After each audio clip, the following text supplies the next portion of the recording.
नमस्कार, city big news पर आप जुड़ चुके हैं साक्षी सोनी के साथ। आप सभी को पता है कि 3 कानूनों को लेकर किसान जो है अड़िग हो चुके हैं। वो चाहते हैं ये 3 के 3 कानून वापस लिए जाए। पंजाब की तर्ज पर हरियाणा में भी इसी तरह किसानों का आंदोलन जो है लगातार जारी है। भले ही मुद्दे बीच में उठते रहे, लेकिन हमने जो मुद्दा पकड़ा हुआ है किसानों को न्याय दिलाने का, उसमें हम पीछे नहीं हटने वाले। आप सभी सोच रहे होंगे कि आज हम लाइव किस लिए आए हैं, तो आज मैं आपको बता दूं कि मेरे साथ भारतीय किसान संघर्ष समिति के प्रदेशाध्यक्ष विकास सीसर जी मौजूद है और जिला प्रधान बबलू खरड़ जी मौजूद है और भारतीय किसान यूनियन के प्रदेश महासचिव दिलबाग सिंह हुड्डा जो कि लुदास से है, वो भी मेरे साथ मौजूद है। इनसे आज हम लोग चर्चा करेंगे कि आखिरकार इनकी आगे की रणनीति किस तरीके की रहने वाली है। कुछ समय पहले मैंने आपको बताया था कि 6 अक्टूबर को जो है ये लोग रणजीत चौटाला और दुष्यंत चौटाला के घर का घेराव करने वाले हैं। उसके अंदर इनकी रणनीति किस प्रकार की रहती है और क्यों ये लोग जो है सिर्फ जेजेपी को ही घेर रहे हैं, उसके पीछे की मंशा क्या है, ये इनसे आज जानेंगे। सर, सबसे पहले मैं आपसे जानना चाहूँगी कि आप लोग जेजेपी को घेर रहे हैं, ठीक, तो हमारी जनता के मन में अक्सर प्रश्न उठ रहा है कि आप लोग सिर्फ जेजेपी को क्यों घेर रहे हैं, क्योंकि केंद्र के अंदर जो है मोदी सरकार है, तो आपकी रणनीति क्या है? सबसे पहले तो मैं आपके चैनल का धन्यवाद करूंगा जो बार बार आप किसानों की आवाज़ उठाते रहे हों। और पिछले दिनों में जो हिसार जिले के किसानों को जो मुआवजा मिला है, तो मैं ये कहूँगा कि आपके चैनल की अच्छी भागीदारी रही है। आपके जो खबरें दिखाई जिससे प्रशासन दबाव में आया और लोगों को फ़ायदा हुआ। दूसरी बात ये है कि आपने पूछा कि सही सवाल है बिल्कुल कि जेजेपी के साथ हमारी कोई दुश्मनी नहीं है, लेकिन एक समस्या ज़रूर है। जेजेपी का जितना वोट बैंक है सारा का सारा किसान का वोट बैंक है, और बीजेपी को तो पहले ही हमारे जो बूढ़े बुजुर्ग थे ये कहा करते कि बीजेपी पार्टी कभी भी किसान की नहीं हो सकती, और बीजेपी को हराने के लिए जेजेपी को वोट दिए थे किसानों ने, और उसको जब वोट विपक्ष में दिए तो उनका समर्थन कर दिया। वहाँ तक भी ठीक था, लेकिन कम से कम जिन किसानों ने जेजेपी को पीढ़ियों तक, चौधरी देवीलाल से लेकर के उसके पोते दुष्यंत चौटाला तक किसानों के नाम पर राजनीति की और किसानों के वोट से लगातार राजनीति करते आ रहे हैं और आज तक वो कर रहे हैं, उन किसानों को जब सड़कों के ऊपर पीटा जा रहा था, लाठियां मारी जा रही थी, कम से कम दुष्यंत चौटाला को सामने आया कि उसका जो है निंदा करनी चाहिए थी, सरकार किसान के पक्ष में खड़ा होना चाहिए था। इस बात का दुख हर किसान को, केवल हमें नहीं है, हर आम किसान को इस बात का दुख है कि जिस परिवार को हमने वोट दे दे कि न इतनी पीढ़ियों तक राजनीति कराए, आज वो किसान को जब उनकी ज़रूरत है, किसान को जब ज़रूरत है तो हमारे साथ नहीं खड़े। इसलिए पहला कारण तो ये है कि हम जो है सारे किसान उनसे नाराज हैं निजी तौर पर कि हमारे वोट लिए थे, आज किसान को आपसे ज़रूरत है, इसलिए हम जेजेपी का ज़्यादा विरोध कर रहे हैं। दूसरा कारण ये है कि जो खट्टर साहब हैं वो कोई किसान नेता नहीं है, ना उन्होंने कभी फील्ड कराया हरियाणा, ना उन्हें खेती का ज्ञान और ना वो प्रोफेशनल राजनीतिक, वो तो एक RSS के नेता हैं। जब भी उनको ज़रूरत होगी हटा देंगे और वो ऊपर ले जाएंगे, उनको किसानों के मुद्दों का पता। तो इसलिए बजाय खट्टर साहब के हम ये चाह रहे हैं कि दुष्यंत चौटाला किसानों के पक्ष में आए और किसानों के पक्ष में इस्तीफा दे कि लोगों के बीच में आवे, ताकि जो ये काले कानून जो पास करे इनको रोका जा सके।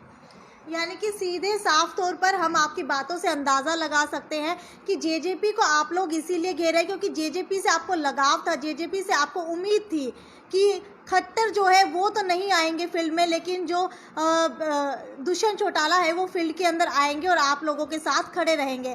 तो मैं आपसे आगे जानना चाहूँगी कि 6 तारीख को आपकी रणनीति आगे की किस प्रकार की रहने वाली है? 6 तारीख के अंदर सिरसा में दुष्यंत चौटाला और चौधरी रणजीत सिंह चौटाला, क्योंकि वो भी एक किसान परिवार से संबंध रखे हैं, वोट बैंक उनका भी सेम है, वो भी सरकार की अहम हिस्सेदारी है। जैसे अगर सरकार टूटे है तो निर्दलीय भरोसे सरकार चल सके है, इसलिए हमने ये फोकस ये कराया है कि ये जो आंदोलन जो हरियाणा में चल रहा है, आने वाले दिनों में पंजाब की तर्ज पर इस आंदोलन की शुरुआत हम हरियाणा में कर रहे हैं, और जिसमें सरू की चोट हम उड़े मारेंगे जड़ सरकार की कमज़ोर कड़ी है, और जो गठबंधन जो है सरकार की आज के दिन कमज़ोर कड़ी है, और इस गठबंधन जेजेपी पार्टी के कुछ नेता हमारे पक्ष में भी आ रहे हैं जो नाराज चल रहे हैं, जैसे देवेंद्र बबली है, जोगीराम सियाग है, राम कुमार गौतम है, तो उस कमज़ोर कड़ी को तोड़ने के लिए सिरसा में 6 तारीख ने दुष्यंत चौटाला का और रणजीत चौटाला का घेराव कराएंगे हम।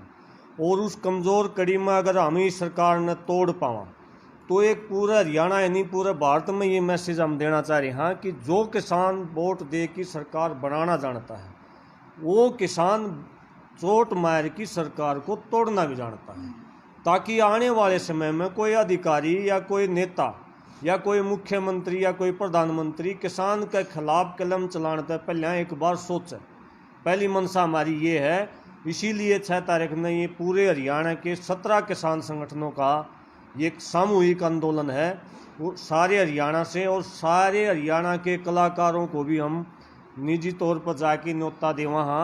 और कुछ भाइया ने तो हमारे केडी है जो भाई है, भाई राजू पंजाबी है, भाई अजय हुड्डा है, भाई महिला साहब है, उन सब ने हमारे लिए यश भी करी है कि हम जो है 100% 6 तारीख में उस आंदोलन के अंदर भागीदारी करेंगे।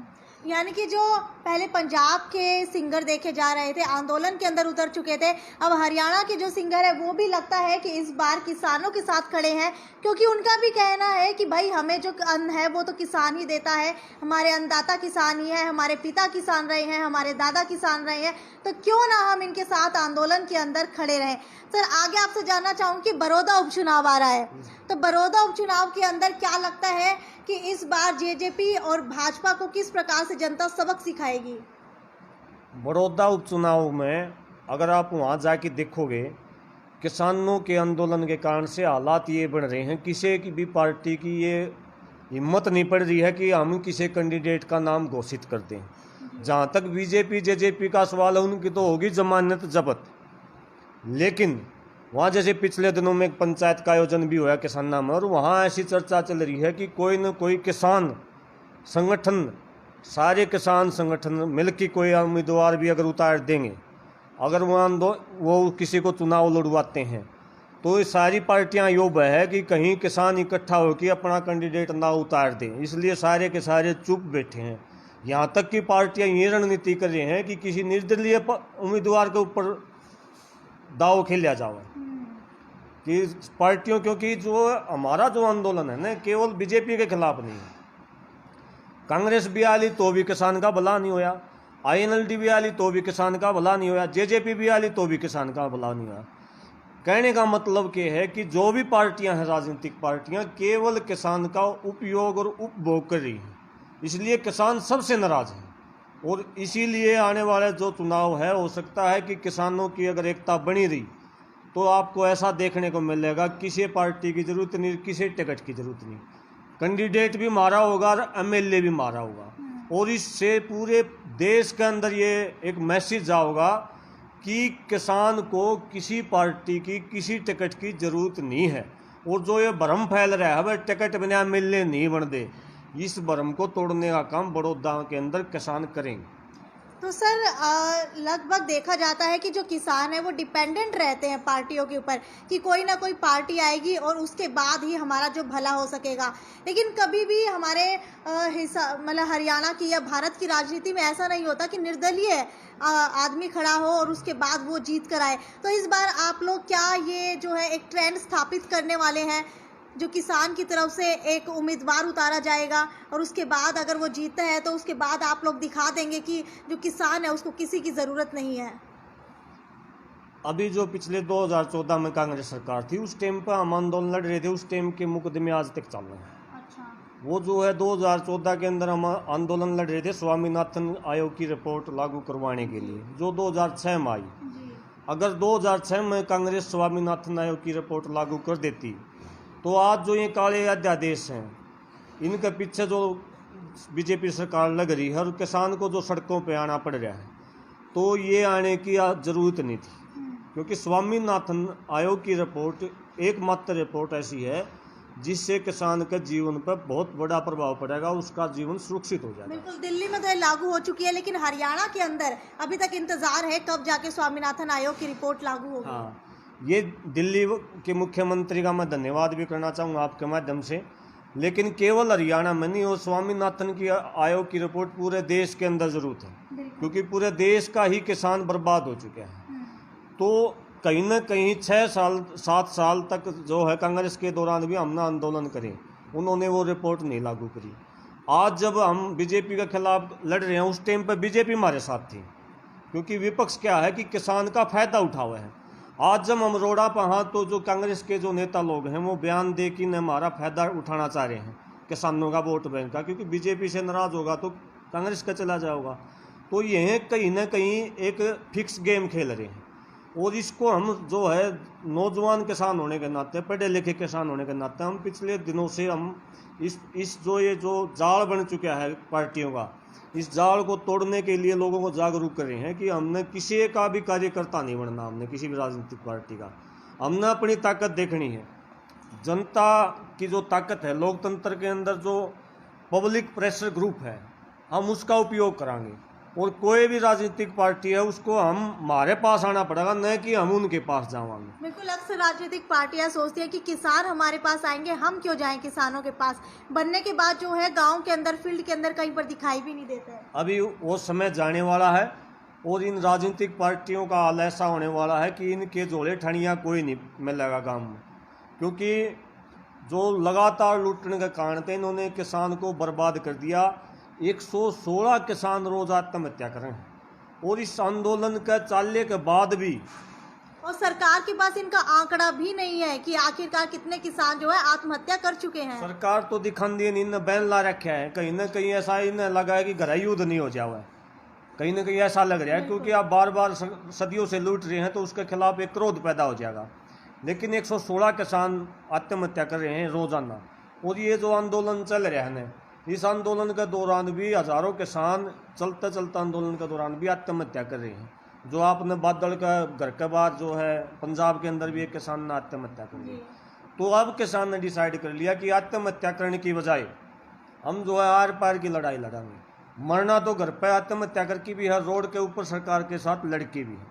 तो हमने डिसाइड ये कर लिया कि क्यों ना हम आने वाली पीढ़ियों को तो बचाएं, कम से कम इन जो आदमखोर हो चुके हैं जो ये पार्टियों के नेता, वो सारी मिल के जो सारा गेम प्लान कर रहे हैं, इसको रोकने के लिए हमने ये डिसाइड कर लिया कि आर पार की लड़ाई होगी हरियाणा में आने वाले टाइम में, और भीषण आंदोलन होगा जिसमें हर, चाहे वो कलाकार हो, चाहे वो पत्रकार हो, चाहे वो दुकानदार हो, चाहे वो व्यापारी हो, सबको साथ लेके इस आंदोलन में हम चलेंगे, और सारे आने साथ देना पड़ेगा। क्योंकि ये जो काले कानून है, इनका जो फर्क पड़ेगा उपभोक्ता, जो मान लिया कि चना है, चना की दाल बने है, तो दाल खरीदने वाला है, उसमें तो पत्रकार भी खरीदता है, उसमें व्यापारी भी खरीदता है, दुकानदार भी खरीदता है। अगर 200 रुपये किलो दाल मिलेगी तो उसको सबके जीवन के ऊपर उसका गहरा असर होगा। इसलिए हम इस आंदोलन को सामूहिक रूप से बहुत बड़े तौर पर करना चाहिए। बिल्कुल, आम जनता सोच रही है कि ऐसा नहीं होगा कि उनके ऊपर कोई असर पड़े, लेकिन साफ तौर पर जो है सिर्फ किसानों पर नहीं, जो है आम जनों के ऊपर भी असर पड़ने वाला है। सर, आपसे जानना चाहूँगी कि आप जिला प्रधान हैं, तो दुष्यंत चौटाला अगर इस्तीफा देते हैं तो इन 3 अध्यादेशों जो कानून बन चुके हैं इनके ऊपर कितना असर पड़ेगा? इनके ऊपर पूरा असर पड़ेगा मैडम। अगर दुष्यंत चौटाला जी इस्तीफा दे देते हैं तो एक स्टेट की सरकार टूट जाएगी, तो दूसरे स्टेटों पे भी इसका असर पड़ेगा। पंजाब में तो अकाली दल पहले ही समर्थन वापस ले चुका है। हाँ जी, वहाँ ले चुका है, तो वहाँ पहले से कांग्रेस सरकार है, उन्होंने तो खिलाफत करनी ही थी। अब यहाँ के बाद फिर हम दुष्यंत चौटाला जी नहीं देते, फिर हम वहाँ पहुँचेंगे छोटू राम के नाती जो है वीरेंद्र सिंह जी उचाना में भी, वहाँ भी उनका घेराव करेंगे। उसके बाद देखो उसका कुछ असर होता है, फिर उसके बाद हम बीजेपी के जितने भी एमपी है सबके घरों के आगे घेराव करने की सोच रहे हो। बाकी 6 तारीख को हम वहाँ डिसाइड करेंगे। जो यानी कि 6 तारीख के बाद आप लोग जो है इसकी रूपरेखा तैयार करने वाले हैं। ये हमारे विचार, हम हर एक एमएलए और एमपी का घेराव करें, उनके घर के आगे धरना देंगे जी। उसके बाद देखो और कोई फैसला होता है तो हम उस पर निष्कर्ष निकाल के 6 तारीख को ही करेंगे जो आगे। सर, आपसे एक बार दोबारा जानना चाहूँगी कि राजनीतिक पार्टियों का जो है कितना असर पड़ रहा है आपके किसान आंदोलन के ऊपर, क्योंकि जो राजनीतिक पार्टियां हैं विपक्ष में बैठी है वो रोटियां तो सेक रही है, लेकिन क्या आप लोगों को भी उसका फायदा हो रहा है? मैंने पहले भी बयान दिया था कि राजनीतिक पार्टियां केवल अपने ऑफिसों में बैठ के बयान जारी कर रही हैं। अगर कांग्रेस किसान का साथ देती, अगर भूपेंद्र सिंह हुड्डा किसान का साथ देता तो सारा रोहतक, सारा सोनीपत, सारा झज्जर जाम होता। अगर रणदीप सिंह सुरजेवाला किसान का साथ देता तो सारा कैथल जाम होता। अगर चौधरी कुलदीप बिश्नोई किसान का साथ देता तो हिसार सारा जाम होता, क्योंकि उनके पास अपने कार्यकर्ता हैं। लेकिन कहीं भी उन्होंने एक आदमी का भी सारा किसान आंदोलन में नहीं लाया। वो करते क्या है कि किसान के नाम पर केवल अखबारों में बयान देते हैं, आप पत्रकारों के माध्यम से प्रेस कॉन्फ्रेंस करते हैं और आम लोगों का ध्यान डाइवर्ट करते हैं ताकि किसान नेताओं को शक की नज़र से देखा जाए, आंदोलन को थोड़ा भ्रमित करते हैं। क्योंकि जो विपक्षी पार्टी है ये कहोगी भाई ये तो कांग्रेस के लोग हैं, और जो पक्ष वाली पार्टी तो कांग्रेस के बताओगी, दूसरे बताओगे बीजेपी के बताओगे। अरे भाई ये तो पूछो कि भाई हम तो वोट तो कितने कितने गे रहे हैं किसान, हमने बीजेपी के भी वोट गिरे उड़े, हमने जेजेपी के भी वोट गिरे हैं। दुष्यंत चौटाला था जैसे एमपी के तौर पर बना तो हमने जेजेपी के वोट गिरे थे, अभी एमएलए के तौर पर हमने बीजेपी के गिर दिए, और आने वाले टाइम पर जाओ जो हमने अच्छा लगेगा हम उसके वोट गिरा। ये कौन सा ये जो इन्होंने बना दिया परमानेंट एक ये भ्रम पैदा कर दिया कि ये तो कांग्रेस ही है। अरे हम इस देश के नागरिक हैं, आम नागरिक हैं, और हमें वोट गिरने का अधिकार है। हमारे ऊपर किसी पार्टी की छाप मत लगाओ, हम कांग्रेसी हैं या बीजेपी के हैं। हम तो जो अच्छा लगे उसको हम वोट करते आ रहे हैं। उससे पहले हम कांग्रेस के गिरार देवी जो मोदी बना रखा है यो किसान ना वोट तो बना रहा है, लेकिन ये किसान को कांग्रेसी लग गया कहना आज जो मोदी है। तो कहने का मतलब क्या है, इन्होंने केवल बयानबाजी में फंसाया कि आम जो हमारे अनपढ़ जो भाई किसान हैं भोले वाले उनको पागल बनाने की कोशिश करी जा रही है, और जो जागरूक जो साथी हैं उनको भी भ्रमित करने की कोशिश की जा रही है कि भाई ये तो कांग्रेस के लोग हैं। सच्चाई ये है ना हम कांग्रेस के ना हम बीजेपी के, क्योंकि हमारे साथ सदियों से अन्याय हो रहा है और हम शोषित वर्ग है, हमारा जो है गरीब लोग हैं, हम पीड़ित लोग हैं, और इस पीड़ा को दूर करने के लिए सड़कों पर संघर्ष कर रहे हैं। इसके अलावा हमने कांग्रेस के बताओ, बीजेपी के बताओ, जेजेपी के बताओ, हम नहीं किसी के, हम तो हमारे जो खानदानी हैं, हमारे जो बुजुर्ग हैं जिनके हम मान सम्मान करते हैं, हमारे अपने बूढ़े हैं उनके वंशज हैं हम, ना कि हम किसी कांग्रेस के, हमारे माँ बाप थोड़े कांग्रेस और बीजेपी, हम तो केवल उनसे अपना हक मांग रहे हैं। और इनको इन बातों से बाहर निकल के इस बात पर विचार करना चाहिए, कांग्रेस को भी विचार करना चाहिए।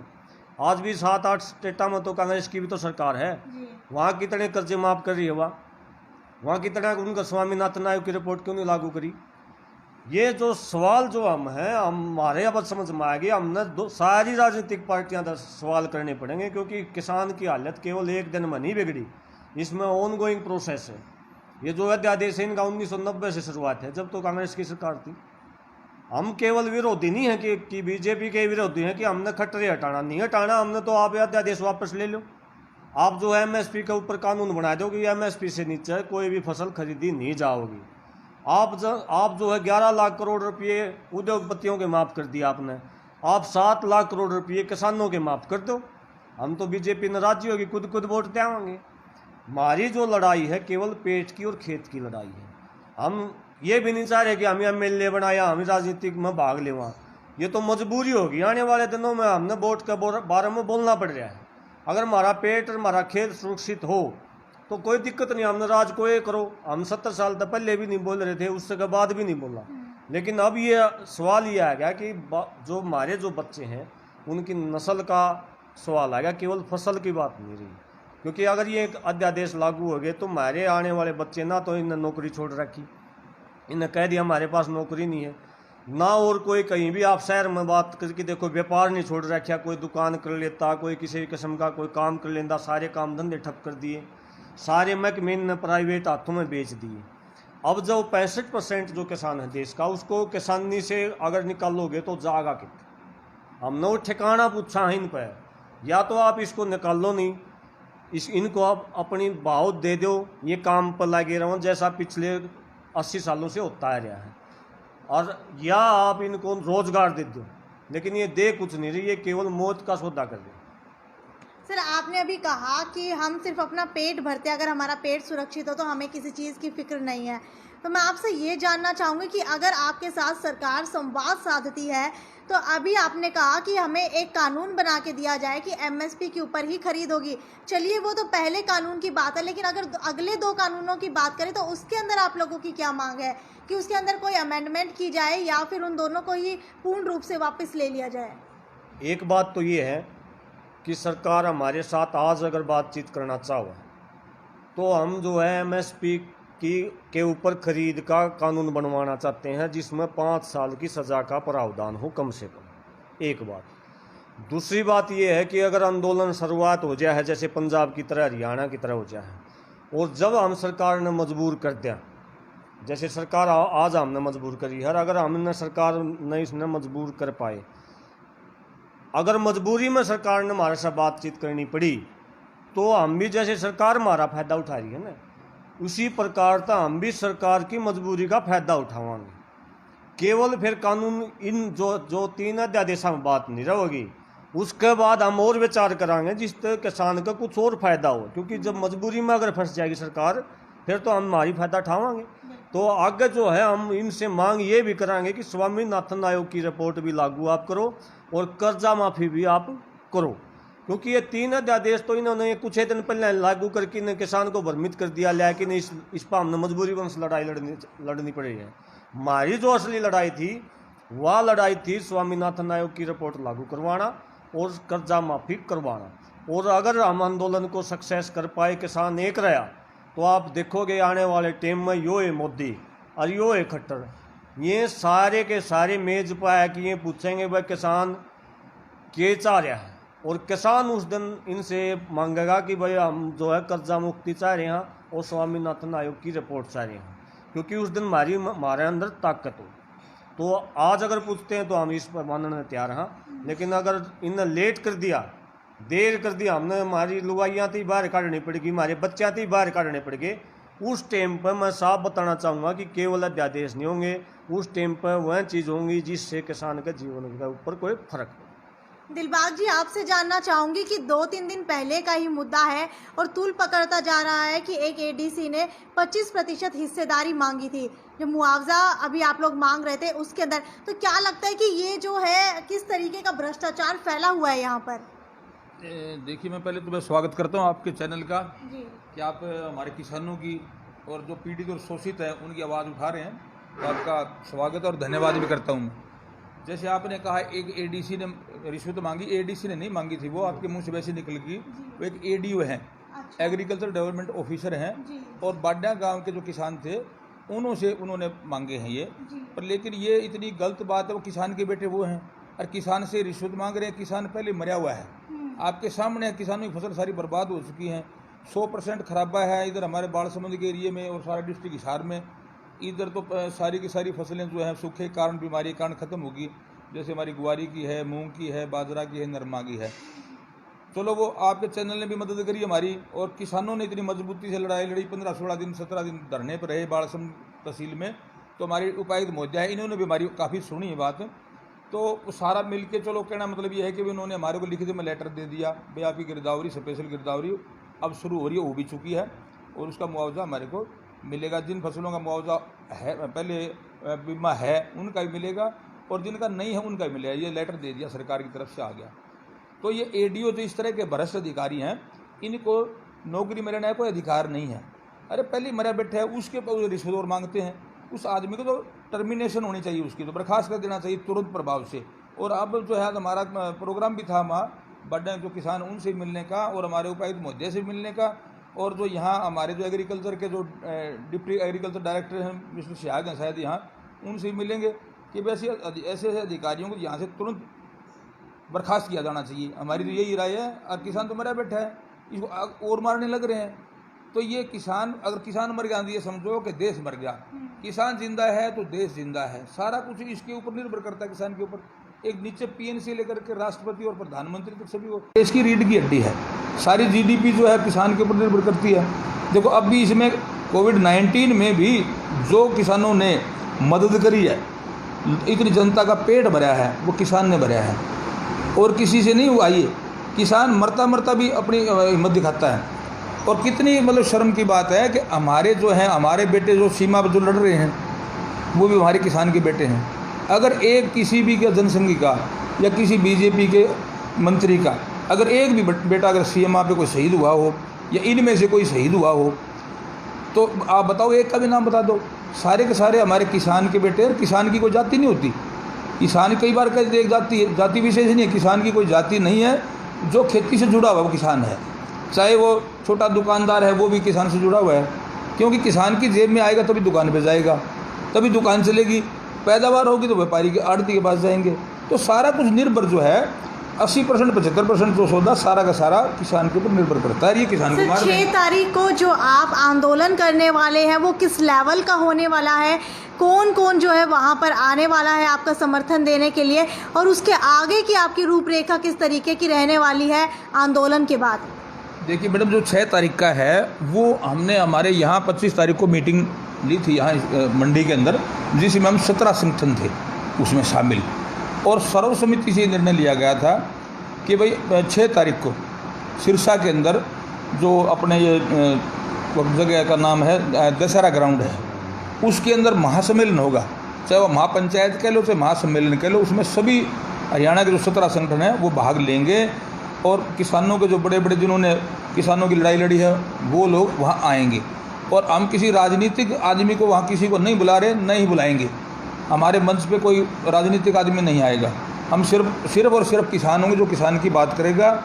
और वो ऐसा महासम्मेलन होगा, ऐतिहासिक होगा वो, जिसमें इतने लोग इकट्ठे होंगे, और ये नहीं किसी का दबाव, वो अपनी मर्जी से कि भाई इनके साथ बहुत बड़ी भारी ज्यादती हो रही है, फसलें ख़राब हो चुकी है, मुआवजा इनको नहीं मिल रहा, बीमा 580 से 1680 कर दिया गया, किसान कर्जे के तले दबा हुआ है, और किसानों की जो ज़मीन है वो सारी की सारी बैंकों में रहन रखी हुई है।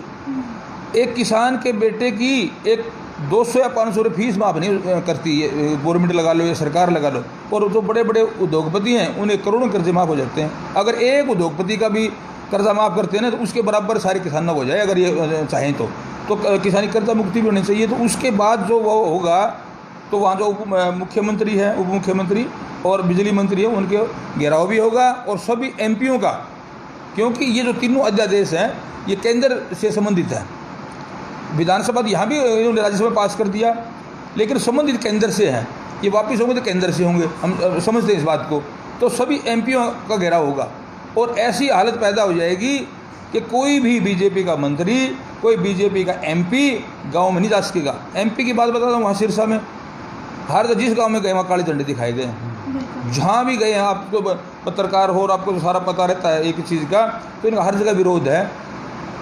बड़ौदा में देखो वहाँ ऐसा बुरा लो, इनको वहाँ घुसने नहीं दे रहे। तो सभी इलाकों में ऐसा हो जाएगा। और 6 तारीख के बाद आप देखना इतना ज़बरदस्त कट होगा, लोग अपने आप दुखी होके आ रहे हैं, और इन सभी पार्टी से दुखी हो चुकी है। कोई ये नहीं कि भाई अकेले बीजेपी से, जेजेपी से, कांग्रेस से, इनसे दुखी हैं हर बार, क्योंकि ये तो मैदान में रहते हैं, एक बार वो आगे, एक बार वो आगे, 2 बार ये आगे, तीसरी बार वो आगे। तो किसान तो पीड़ित और शोषित है, इसको यूज एंड थ्रो ये काम करी, चाहे वो गवर्नमेंट हो किसी की भी हो, किसी ने कुछ नहीं किया इनके लिए। अरे कहीं SY वाले का मुद्दा उठा लेते हैं, अब है कोई मुद्दा? ये सरकार है जब मोदी कर 15-15 लाख रुपए में अरे कई खाते में आ जाएंगे। तो हमारे लोग जो हैं, किसान है जो भूल जाता है, थोड़े दिन में भूल जाता है, ये मतलब एक रियलिटी है। तो कहाँ गए 15-15 लाख, कहाँ गया काला धन? है कहीं कोई जिक्र बताओ, कहीं भी है तो?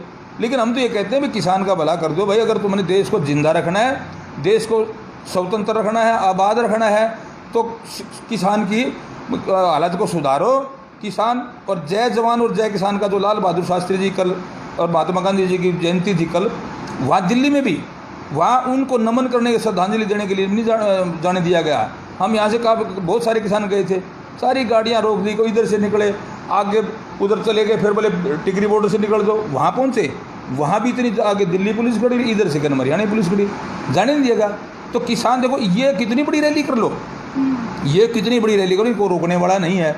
आराम किसान एक अपने राइट के लिए, एक अधिकार के लिए, एक मांग के लिए इकट्ठे होते हैं, तो कोविड-19 का बहाना दे करके बीमारी फैल जाएगी, ये धारा लगाए जाएंगे। हमारे वो इतने बड़े बड़े नोटिस दे रखे हैं इन विकास भाई के पास भी, हमारे पास भी, और पीछे पीछे रहते हैं CID, जहाँ जाते हैं वहीं गाड़ियों नंबर नोट हैं, घर के पते नोट हैं, ये कहाँ बैठते हैं बताओ भाई? क्या हमको चोर ठग वो बेईमान थोड़ी है, कोई आतंकवादी थोड़े हैं? इस तरह का कहानी कर रहे हैं। 10 तारीख की रैली थी पिपली में, वहाँ ऐसा हाल, वहाँ कितने लाठीचार्ज किया गया। एक मंत्री कह रहे हैं, वो कह रहे हैं कि बोले ये तो भाई लाठीचार्ज हुआ ही नहीं, और दूसरे मंत्री, जिम्मेवार मंत्री, वो कहते हैं नहीं लाठीचार्ज भाई ये तो उचित नहीं था। तो इनके तो ये हालात है, इन्हें तो राजनीति करनी है इन्हें, और डिवाइड एंड रूल।